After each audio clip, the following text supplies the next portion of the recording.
এটা ছিল একটা সরস্বতী পুজোর ব্লগ। তো সবার সরস্বতী পুজো কেমন কেটেছে জানিও। তো সেদিন আমরা একটু ঘুরতে বেরিয়েছিলাম। তো প্রতিবারের মতোই আমরা এবারও গিয়েছিলাম এখানে ঠাকুর দেখতে, কিন্তু প্রতিবারের তুলনায় এবার মনে হচ্ছে ঠাকুরগুলো একটু কম হয়েছে। সেরকম ঠাকুর আমরা দেখতে পাইনি, এই তো একটা ঠাকুরই দেখেছিলাম।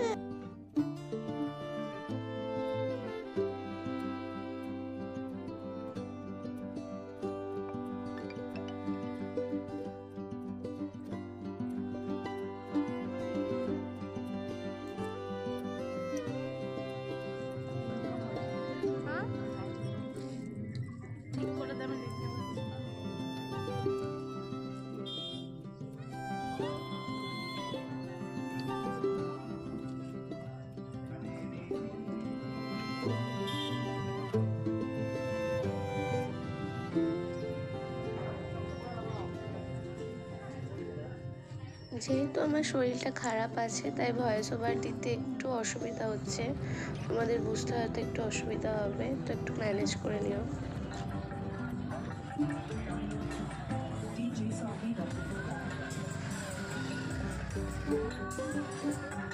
আপনি অতি বিলম্ব কোথাও সময় নষ্ট না করে আমাদের এই ক্রেজ প্রাঙ্গণে এসে উপস্থিত হন।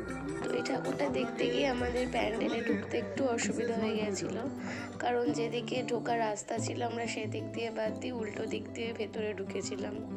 তারপর বেরোনোর সময় মনে পড়ছে যে আমরা উল্টো দিক দিয়ে ঢুকেছি। দর্শকদের উদ্দেশ্যে বলছি, আমাদের সামনে থেকে পরিদর্শন করবে আর পেছন থেকে বেরিয়ে আসবে, এটাই আমাদের নিয়ম।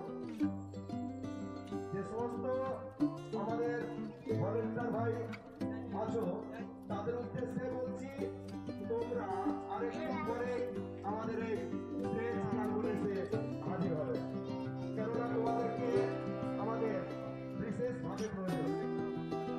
কেননা প্রতিবার দর্শনের ক্ষেত্রে আমাদের দর্শনার্থী সামনে দিয়ে না নেমে পেছন দিকে যাচ্ছে, আবার বটগোড়ার সামনে দিয়ে নেমে মাঝখানে একটা যেন সুবিধা হবে, সেক্ষেত্রে তোমরা সেগুলো নিয়ন্ত্রণ করতে হবে।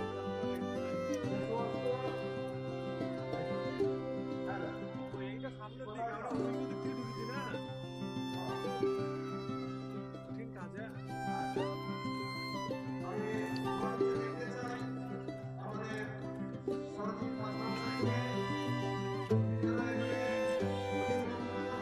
চলে আসেন এবং এই জায়গাটাকে একটু পরিচালনা করেন এবং কিছু বলেন।